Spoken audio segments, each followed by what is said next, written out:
Number 7 ની અંદર કે વનસ્પતિ અને પ્રાણીઓમાં વહનની અંદર આજે આપણે વાત કરવાની છે હૃદયની.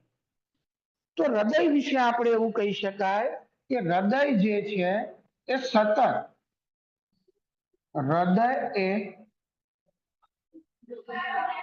સતત ધબકતું અંગ છે.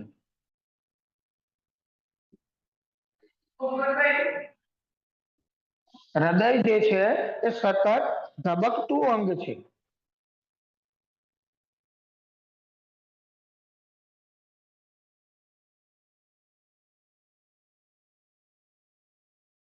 તો હૃદય જે છે એ સતત ધબકતું અંગ છે. હવે હૃદય વિશેની જો આપણે થોડી વાત કરીએ વધારે પડતી થોડી ઊંડાણપૂર્વકની અંદર, તો તમારે આ પ્રકરણની અંદર અત્યારે આજે આપણે જે ટોપિક શીખવાના છીએ એ ટોપિક છે હૃદયનો. તો હૃદય વિશે એવું કહી શકાય કે હૃદય એ સતત ધબકતું અંગ છે. આ હૃદય જે છે તો હૃદયની સ્થાન કહીએ તો સ્થાન ક્યાં આવેલું છે? તો હૃદય છાતીમાં સહેજ ડાબી બાજુ આવેલું છે. તો આપણું જે આ છાતી છે આ છાતીની અંદર સહેજ ડાબી બાજુ આપણું હૃદય આવેલું છે. હવે આ હૃદય જે છે તે તમારા મુઠ્ઠીના કદ જેટલું ધરાવે છે. એનું કદ કેટલું છે? તો તમારી જેવડી મુઠ્ઠી છે એટલું તમારા હૃદયનું કદ છે. તો અહીંયા આપણે કહી શકાય કે હૃદયનું કદ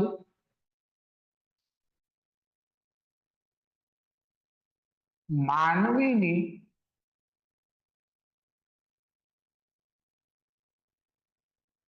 મુઠ્ઠીના કદ જેટલું છે.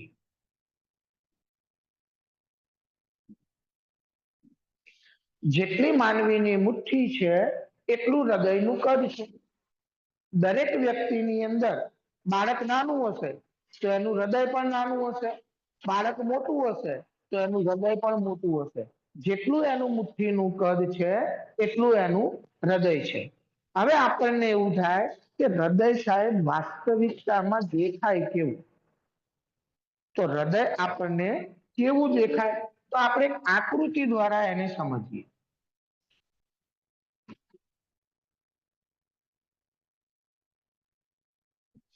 તો હૃદયની આકૃતિ અહીંયા હું ડ્રો કરું છું. બરાબર છે? અત્યારે તમારે સૌથી પહેલા તો આપણે સમજી લઈએ કે હૃદયની આકૃતિ આપણને શું કહેવા માંગે છે. તો હૃદય જે છે તો આપણા શરીરની અંદર અહીંયા લખ્યું છે એ પ્રમાણે કે સતત ધબકતું અંગ છે. હૃદય છાતીમાં સહેજ ડાબી બાજુ આવેલું છે. હૃદયનું કદ માનવીના મુઠ્ઠી જેટલું હોય છે. પણ આપણા માનવ શરીરની અંદર આ જે હૃદય છે આ હૃદયની આકૃતિ એ આમ તો હૃદય જે છે જટિલ છે, પણ હૃદય જે છે એક સ્નાયુઓનો પડદો છે. કે હૃદયની અંદર એવું વાત કરી શકાય કે હૃદયની વચ્ચે સ્નાયુનો એક ઊભો સળંગ પડદો હોય છે. અહીંયા બાજુમાં આપણે નોંધ પણ કરીએ છીએ કે હૃદયમાં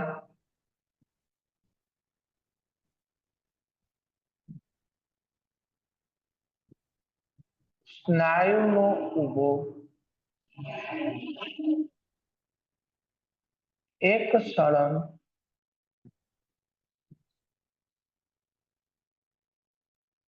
પડદો હોય છે. કે હૃદયની અંદર સ્નાયુઓનો એક સળંગ પડદો હોય છે. હવે આ જે હૃદય છે એ હૃદય 4 ભાગની અંદર વહેંચાયેલું છે. અહીંયા હૃદય જે છે 4 ભાગમાં વહેંચાયેલું છે. કયા? તો આ ઉપરના જે છે એને કહેવામાં આવે છે કર્ણ. એને કહેવામાં આવે કર્ણ. એકને કહેવામાં આવે છે ડાબુ કર્ણ અને બીજી બાજુનું છે એને કહેવામાં આવે છે જમણું કર્ણ. નીચેના જે બે ભાગ છે એને કહેવામાં આવે છે ક્ષેપક. એકને કહેવામાં આવે જમણું ક્ષેપક અને બીજી બાજુ કહેવામાં આવે છે ડાબુ ક્ષેપક. હવે આપણું જે હૃદય છે આ હૃદય 4 ભાગની અંદર વહેંચાયેલું છે. આપણું જે હૃદય છે એ 4 ભાગની અંદર વહેંચાયેલું છે. તો જો 4 ભાગ થઈ ગયા કે ડાબું કર્ણક, જમણું કર્ણક, ડાબું ક્ષેપક અને જમણું ક્ષેપક. તો આ 4 ભાગ એના થઈ ગયા. હવે એના પછી આવે એક મહાશિરા, એક આવે ફુફ્ફુસીય શિરા અને એક આવે ફુફ્ફુસીય ધમની. તો આપણા શરીરની અંદર આ જે છે એ છે આપણી ફુફ્ફુસીય શિરા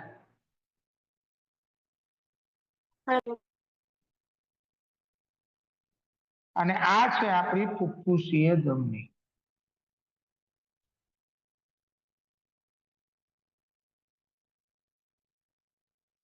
હવે આપણે આગળના પ્રશ્નની અંદર અપવાદ પણ જોઈ ગયા હતા.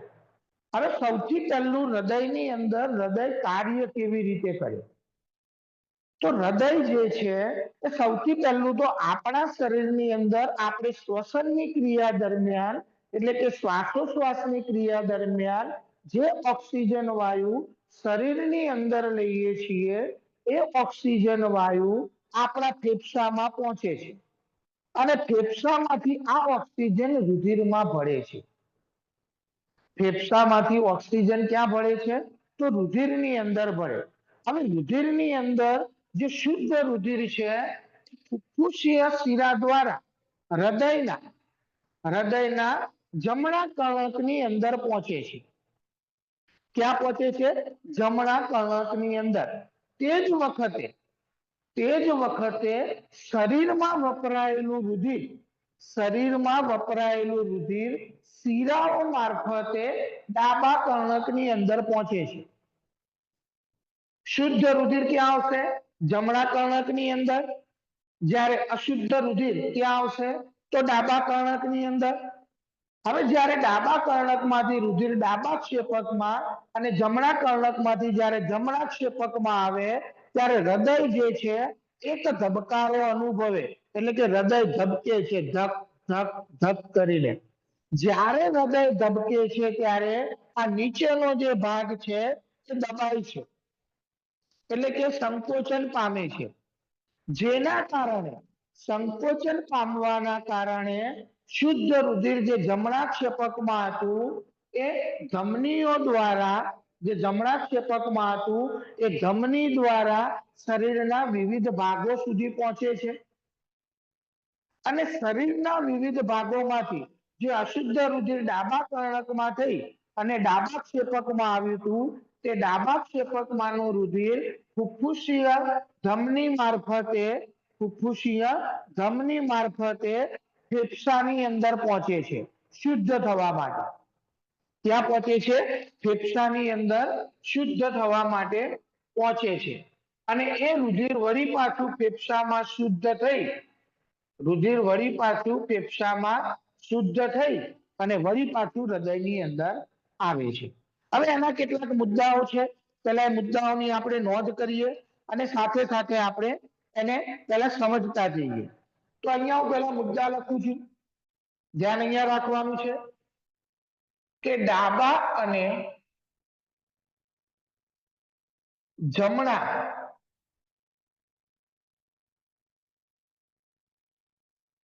એમ બે ભાગમાં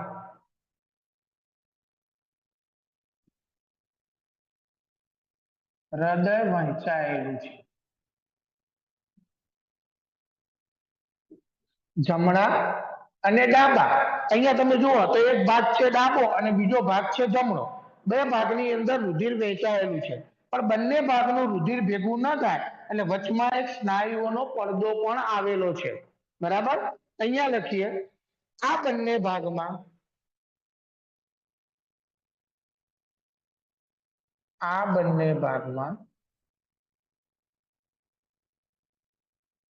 એક એક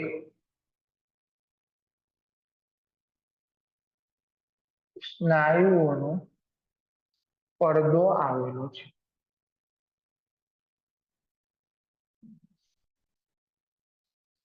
ઉપરના ખંડો હૃદયમાં 4 ખંડો હોય છે. હૃદયમાં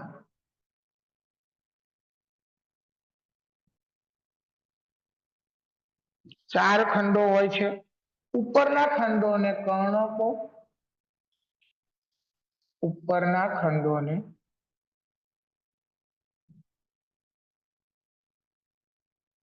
કર્ણકો અને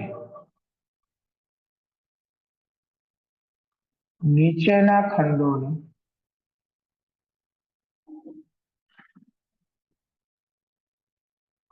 ક્ષેપકો કહે છે. જમણા કર્ણક અને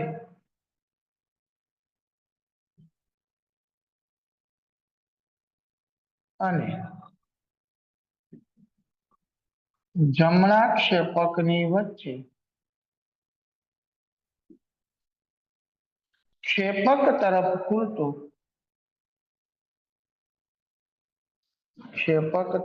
ખુલતો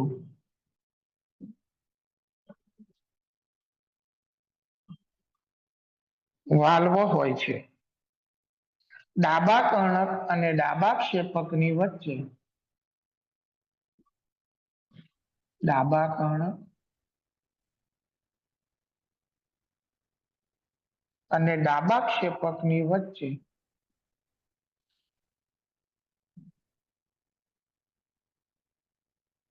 ક્ષેપક તરફ ખુલતો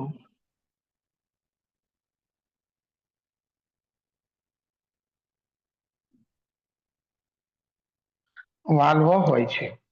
હવે સૌથી પહેલું તમે અહીંયા જુઓ તો આપણી જે આકૃતિ છે એની અંદર આપણે લખ્યું છે કે હૃદય છે એ ડાબા અને જમણા એમ બે ભાગની અંદર વેચાયેલું છે.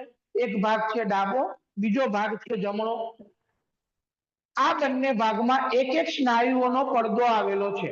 આ સ્નાયુઓના પડદા છે. આ આખો જે ભાગ છે એને સ્નાયુનો પડદો કહેવામાં આવે. આ હૃદયમાં ચાર ખંડો હોય છે. એક, બે, ત્રણ અને ચાર ખંડો હોય છે. અને ઉપરના ખંડોને કર્ણક કહેવામાં આવે, એટલે કે આ જે ભાગ છે એને કર્ણક કહેવાય અને આ જે નીચેના ભાગ છે એને ક્ષેપક કહેવામાં આવે. જમણા કર્ણક અને જમણા ક્ષેપકની વચ્ચે જમણા કર્ણક અને જમણા ક્ષેપકની વચ્ચે દ્વિદલ વાલ્વ હોય છે. જ્યારે ડાબા ક્ષેપક સોરી હા ડાબા કર્ણક અને ડાબા ક્ષેપકની વચ્ચે ત્રિદલ વાલ્વ આવેલો હોય છે. આ વાલ્વ એટલા માટે હોય છે કે રુધિર જ્યારે વહન પામે ત્યારે એ રુધિર જે છે એ પાછું ના આવે, એટલે એને રોકવાનું કામ વાલ્વનું છે.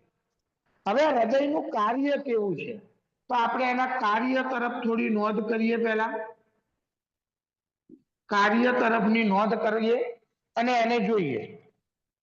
તો શરીરના વિવિધ ભાગોમાંથી લખીએ કે શરીરના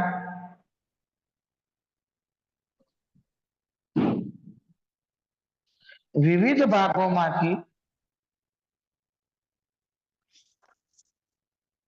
કાર્બન ડાયોક્સાઇડ યુક્ત રુધિર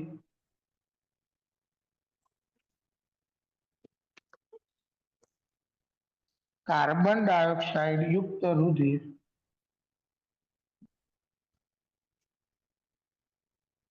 બે મહાશિરાઓ મારફતે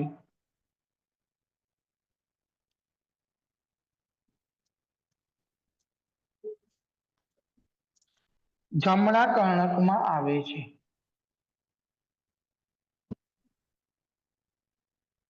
જમણા કર્ણકમાં આવે છે. તે જ વખતે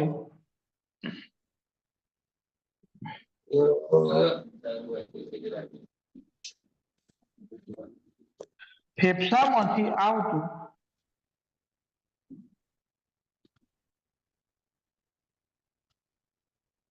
ઓક્સિજન યુક્ત શુદ્ધ રુધિર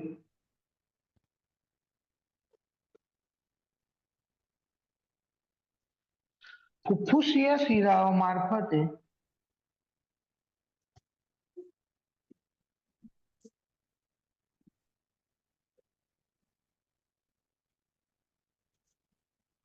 ડાબા કર્ણકમાં આવે છે.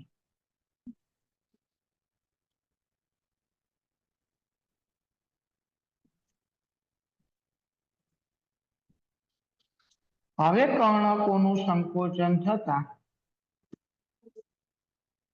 કર્ણકમાંનું રુધિર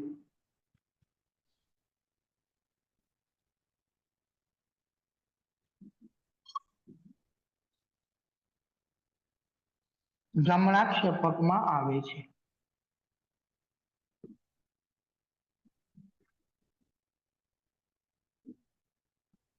અને ડાબા કર્ણકનું રુધિર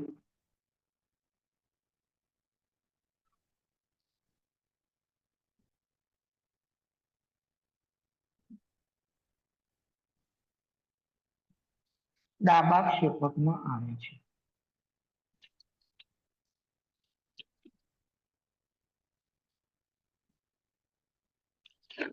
ચલો, હવે સૌથી પહેલા એનું કાર્યને થોડી નોંધ જોઈ લઈએ. તો શરીરના વિવિધ ભાગોમાંથી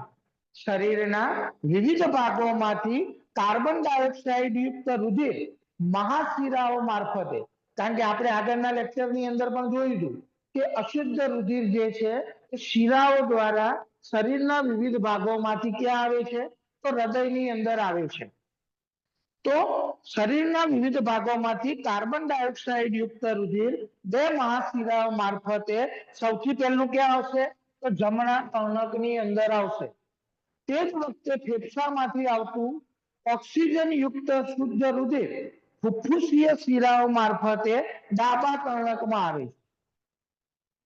હવે આ કર્ણકો જ્યારે સંકોચાય, એટલે કે ઉપરથી જ્યારે દબાય છે ત્યારે સંકોચન થતા જમણા કર્ણકનું રુધિર જમણા ક્ષેપકમાં અને ડાબા કર્ણકનું રુધિર ડાબા ક્ષેપકમાં આવે છે.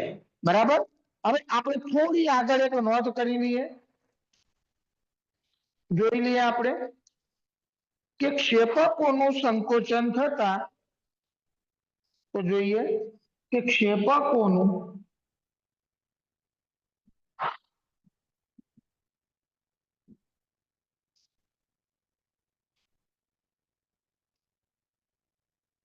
સંકોચન થતા જમણા ક્ષેપકમાંનું,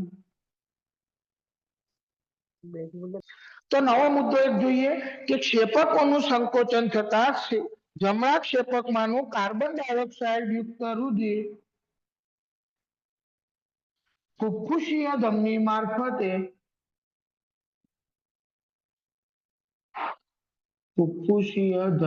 મારફતે ફેફસામાં જાય છે.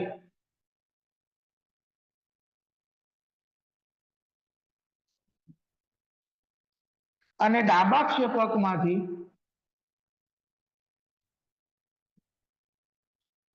ક્ષેપકમાંથી ઓક્સિજન યુક્ત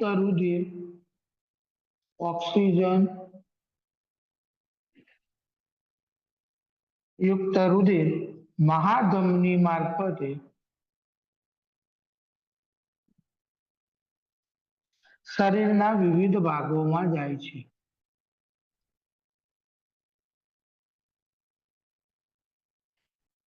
શરીરના વિવિધ ભાગોમાં જાય છે. હૃદયના સંકોચન અને વિકોચનની ક્રિયા હૃદયના સંકોચન અને વિકોચનની ક્રિયાથી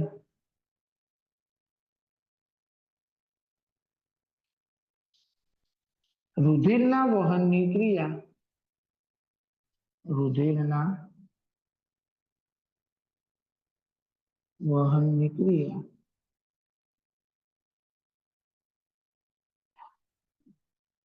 સતત ચાલતી રહે છે.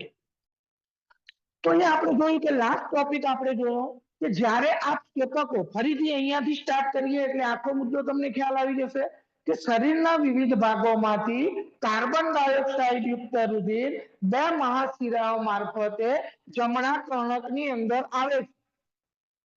તે જ વખતે ફેફસામાંથી આવતું ઓક્સિજન યુક્ત શુદ્ધ રુધિર ફુફ્ફુસીય શિરાઓ મારફતે ડાબા કર્ણકમાં આવે છે. જ્યારે આ કર્ણકોનું સંકોચન થાય, એટલે કે ઉપરનો ભાગ જ્યારે દબાય છે ત્યારે જમણા કર્ણકનું રુધિર જમણા ક્ષેપકમાં અને ડાબા કર્ણકનું રુધિર ડાબા ક્ષેપકમાં આવે છે. પણ જ્યારે આ ક્ષેપકો સંકોચન થાય તો જમણા ક્ષેપકમાંનું રુધિર ફુફ્ફુસીય ધમની દ્વારા શરીરના વિવિધ ભાગોમાં જાય અને તે જ વખતે ડાબા ક્ષેપકમાં ઓક્સિજન યુક્ત રુધિર, અહીંયા જમણા ક્ષેપકમાં જે અશુદ્ધ રુધિર હતું એ શુદ્ધ થવા માટે ક્યાં જશે? ફેફસાની અંદર, અને એ જ વખતે ડાબા ક્ષેપકમાંનું જે રુધિર છે, જે શુદ્ધ રુધિર છે, એ શરીરના વિવિધ ભાગોમાં જાય. હૃદયનું જે છે એ સંકોચન અને શિથિલન થવાને કારણે આ પ્રક્રિયા સતત ચાલુ રહે છે. એટલે કે શરીરના વિવિધ ભાગો સુધી રુધિર પહોંચવું અને વપરાયેલું રુધિર જે અશુદ્ધ છે તે હૃદયમાં પાછું લાવવું.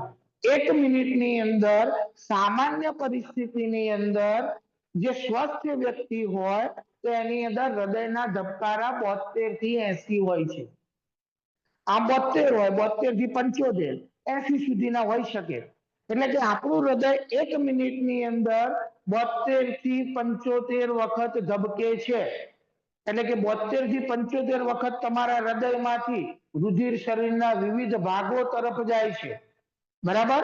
તો એક પ્રશ્ન આપણે અહીંયા ક્લિયર કર્યો કે હૃદય જે છે, તો હૃદય ક્યાં આવેલું છે, એની આકૃતિ જોઈ, એની રચના કેવી છે, એનું કાર્ય શું છે.